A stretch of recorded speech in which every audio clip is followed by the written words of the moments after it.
శ్రీ గురుభ్యో నమః. అందరికీ నమస్కారం. ఈరోజు మనం పతంజలి మహర్షి గురించి చెప్పుకుందాం. ఈ పతంజలి మహర్షి ఎవరు, ఎలా అవతరించారు, పతంజలి మహర్షి ప్రబోధించినటువంటి తత్వం ఏంటి అనేది మనం చూద్దాం. ఈ పతంజలి మహర్షి గుణిక అనేటటువంటి ఒక మహాసాధ్వి. ఆమె మహాపతివ్రత, గొప్ప తపస్సంపన్నురాలు. ఆమెకి జన్మించిన వాడే పతంజలి. ఈ గుణిక అనే పేరు కూడా ఏ రిప్రజెంట్ చేస్తుందంటే, సూర్య సాధకుల్లో అంటే సూర్య ఆరాధకుల్లో ఒక ఉన్నత స్థాయికి సంబంధించిన వాళ్ళకి గుణిక అనే పేరు. ఫర్ ఎగ్జాంపుల్, మనం డిఫరెంట్ డిగ్రీస్ ఉంటాయి. లైక్ 10th క్లాస్ ఒక స్టేజ్, ఇంటర్మీడియట్ ఒక స్టేజ్, అదేవిధంగా డిగ్రీ ఒక స్టేజ్, అదేవిధంగా పిహెచ్డి ఒక స్టేజ్. ఎలాగో పీజీ తర్వాత పిహెచ్డి మనకి డిఫరెంట్ స్టేజ్ ఉంటాయి కదా. అందులో ఒక పిహెచ్డి లెవెల్ స్థాయి గుణిక అనుకోవచ్చు. గుణిక అనేది ఆమె అసలు నామం కాదు. ఆమె సూర్య సాధకులకి ఇవ్వబడినటువంటి స్టేట్స్లో ఒక హైయెస్ట్ డిగ్రీని గుణిక అంటారు. ఆమె రోజు కూడా సూర్య ఆర్ఘ్యం ఇస్తూ ఉండేది, సంధ్యావందనం చేస్తూ ఉండేది.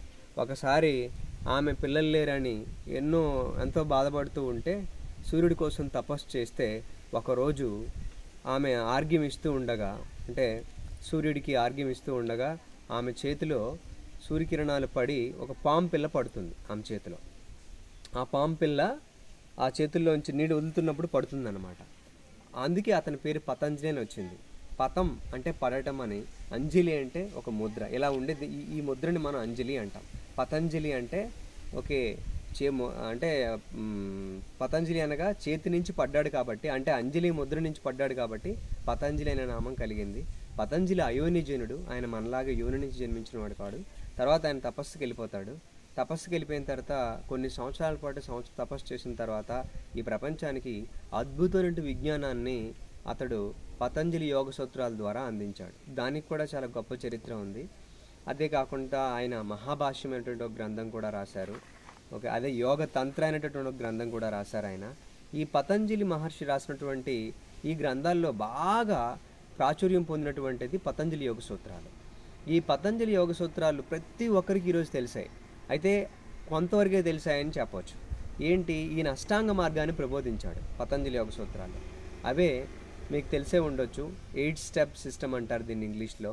తెలుగులో మనం అష్టాంగ మార్గం అంటాం. అష్ట అంటే 8, అంగము అంటే సిగ్మెంట్ లేదా మెట్లు అనుకోవచ్చు. అంటే 8 మెట్లు కలిగినటువంటి 8 ఫేజెస్ కలిగినటువంటి ఒక సిస్టమ్ని పతంజలి అష్టాంగ మార్గం అంటాం. అవి ఏంటంటే యమ, నియమ, ఆసన, ప్రాణాయామ, ప్రత్యాహార, ధారణ, ధ్యాన, సమాధులు. ఈ 8ని కూడా పతంజలి అష్టాంగ యోగము అంటాం. ఇందులో యమ నియమాలు పక్కన పడేసాం.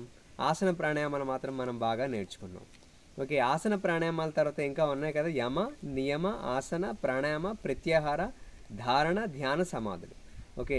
అయితే పతంజలి మహర్షి ఏం చెప్పారంటే, ముఖ్యంగా యమ నియమాలను పక్కన పెట్టేసి మిగతావన్నీ చేయడం కాదు, యమ నియమాలు కూడా ఖచ్చితంగా మనం పాటించాలి. ఈ యమ నియమాలన్నీ దేని గురించి చెప్తాయంటే, అంతరేంద్రియ మరి బాహ్యేంద్రియ నిగ్రహం గురించి, మన ఎనర్జీ లెవెల్స్ని కంట్రోల్ చేసుకుని మనలో ఉన్నటువంటి కుండలిని యాక్టివేట్ చేసుకోవడానికి ఒక అద్భుతమైన మార్గాన్ని ఈ పతంజలి యోగ సూత్రాలు ఉపయోగపడతాయి. వీటి గురించి మరిన్ని వివరాలు అప్కమింగ్ వీడియోలో మీకు అందిస్తాను. అంతవరకు సెలవు. నమస్తే.